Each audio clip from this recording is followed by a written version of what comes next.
Hey guys, welcome back to a new video. I'm Stephanie West. I'm a licensed counselor here in the state of Michigan, and I am owner and operator of In Progress Counseling. Today we're going to talk about a key discrepancy that can show up as we're trying to select behaviors that orient us towards our goals. And this specifically shows up in relational goals, which we'll highlight in a minute. But when we're looking at improved outcomes of health in some area of life, we have to be looking at both short-term goals and long-term goals. And when those things are in conflict, often we have to highly develop and inventory the long-term goal and use that to help determine, are my short-term goals orienting me in that way? And if not, how do I orient myself more helpfully so in the long term I'm aimed towards those long-term goals?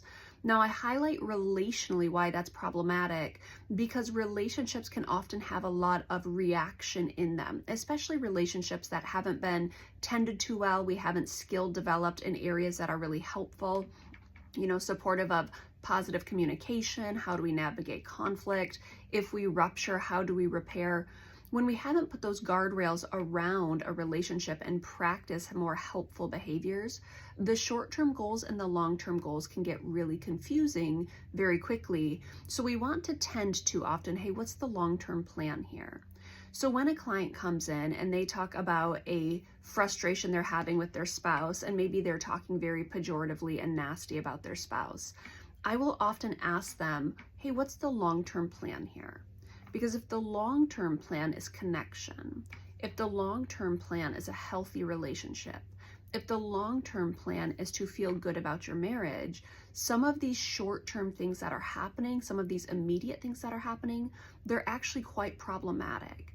Now, is it a problem that a nasty thought about your spouse passes through your brain?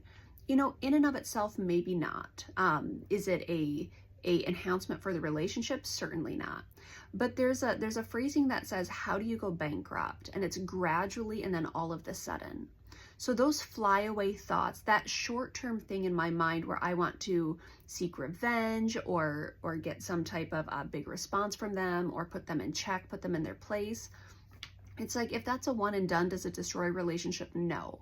If that's the pattern of the relationship, might it over time destroy a relationship? Actually, yes. So my flyaway thoughts, my pouring gasoline on the fuel of my own frustration with my spouse, my insistence that I'm right and they're wrong, those teeny tiny short-term things going on in my mind, they work a lot against the long-term goals that I have for my relationship.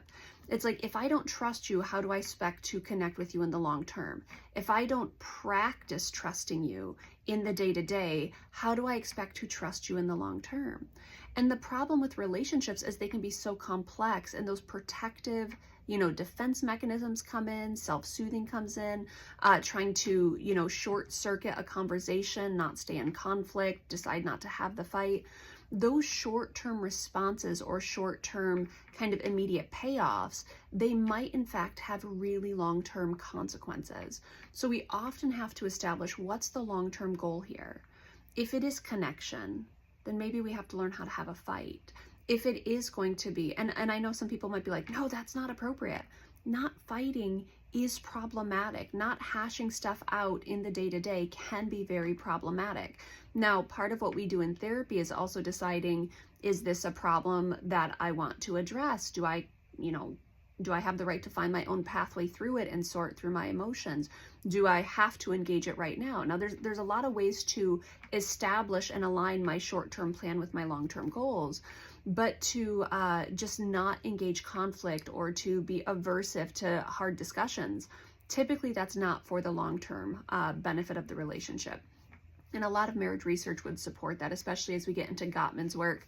They'll look at the fact that if you're no longer fighting, that's often a death blow to a relationship.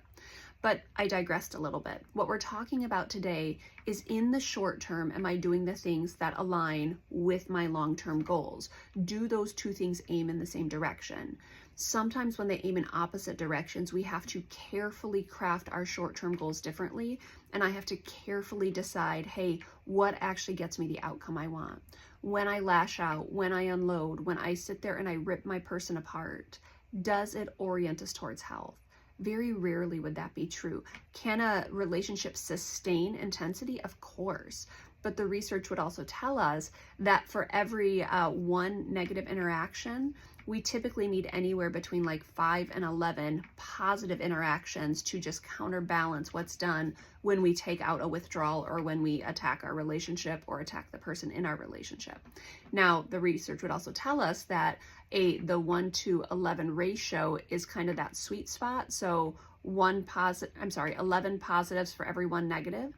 Anything more than that, when it's like 12 and 13 and 14 positives and we're not doing the negative, we're not having the rupture repair cycle, we're not fighting, we're not putting in the hard work, the marriage research would also tell us that that is problematic. So just to reinforce what I was saying earlier, the goal is aligning short-term plans with long-term progress that we want to be making.